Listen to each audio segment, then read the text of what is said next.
غزوہ تبوک 9 ہجری میں ہوا۔ تبوک ایک مشہور مقام ہے جو مدینہ منورہ سے دمشق کے راستے پر واقع ہے۔ اس علاقے میں موجود پانی کے ایک چشمے کا نام تبوک تھا۔ اسی مناسبت سے اس غزوے کا نام غزوہ تبوک پڑ گیا۔ معرکہ موطا کے بعد رومی سلطنت نے مسلمانوں پر حملہ کرنے کا ارادہ کیا۔ غسانی قبائل جو شام میں رومیوں کے زیر اثر تھے اور مسیحی مذہب سے تعلق رکھتے تھے، ان کو قیصر روم ہرقل نے اس لڑائی کے لیے ابھارا۔ شام کے تاجروں نے مدینہ منورہ میں یہ خبر دی کہ رومیوں نے شام میں مسلمانوں کے مقابلے کے لیے ایک بڑا لشکر تیار کیا ہے جس کو ہرقل کی حمایت حاصل ہے۔ نبی کریم صلی اللہ علیہ وسلم کو جب اس کی اطلاع ملی تو آپ صلی اللہ علیہ وسلم نے رومیوں سے جنگ کی تیاری کا حکم دیا۔ یہ سخت تنگی، قحط سالی اور شدید گرمی کے دن تھے۔ ان ناسازگار حالات کے باوجود رسول صلی اللہ علیہ وسلم نے غزوہ تبوک کا اعلان فرمایا تو صحابہ کرام نے بڑے جوش و خروش سے تیاری شروع کر دی۔ آپ صلی اللہ علیہ وسلم نے اس مہم میں ہر اس شخص کی شرکت لازمی قرار دے دی جو صحت مند ہو اور اس کے پاس سواری کا جانور موجود ہو۔ نبی کریم صلی اللہ علیہ وسلم نے غزوہ تبوک کی تیاری کے لیے مال و اسباب اکٹھے کرنے شروع کر دیے۔ نبی کریم صلی اللہ علیہ وسلم کے حکم پر صحابہ کرام نے اپنا مال و دولت آپ صلی اللہ علیہ وسلم کے قدموں میں نچھاور کر دیا۔ حضرت ابوبکر صدیق نے غزوہ تبوک میں اپنے گھر کا سارا مال نبی کریم صلی اللہ علیہ وسلم کی خدمت میں پیش کر دیا۔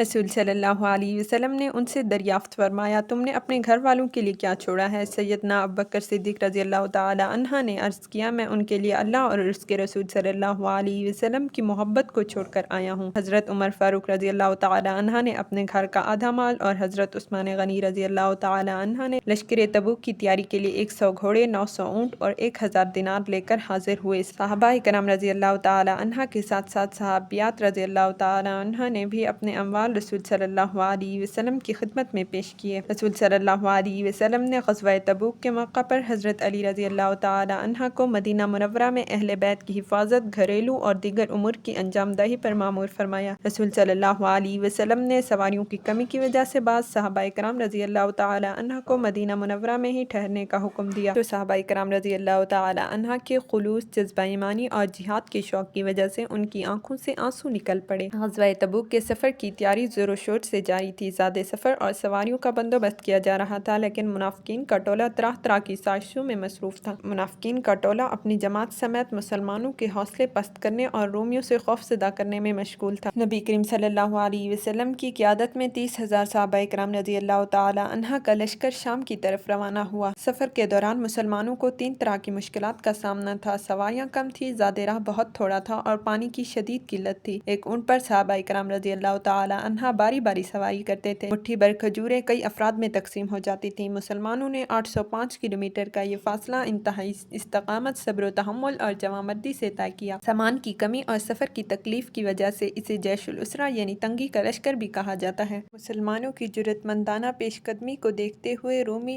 فوج اسلامی لشکر کے مقابلے کی ہمت نہ کر سکی۔ اس غزوہ میں مسلمانوں کو بغیر لڑائی کے فتح حاصل ہوئی۔ نبی کریم صلی اللہ علیہ وسلم صحابہ کرام کے ساتھ تبوک کے مقام پر 20 دن قیام فرمانے کے بعد مدینہ منورہ واپس لوٹ آئے۔ مدینہ منورہ واپسی پر عورتوں اور بچوں نے رسول صلی اللہ علیہ وسلم کا والہانہ استقبال کیا۔